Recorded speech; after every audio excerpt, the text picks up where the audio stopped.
গত 15 বছর যারা আওয়ামী ফ্যাসিবাদকে সহযোগিতা করেছে, আওয়ামী স্বৈরাচারের উচ্ছিষ্টভোগী ছিল, যারা দুর্বৃত্তায়ন করেছে, তাদেরকে মিছিলে জায়গা দেওয়া হবে না।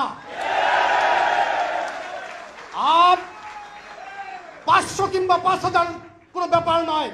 আমাদের পোর খাওয়া কর্মী যারা অনেক কষ্ট করেছে গত 18 বছর, তারা যাতে 500 বা 5000-এর মাঝখানে হারিয়ে না যায়, এই জন্য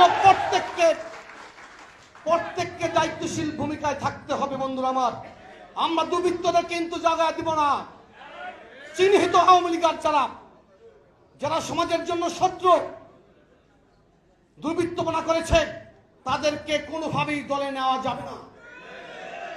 দয়া করে এমন কোনো কাজ করবেন না যেই কাজের কারণে বিএনপির জনপ্রিয়তা ক্ষুণ্ণ হতে পারে।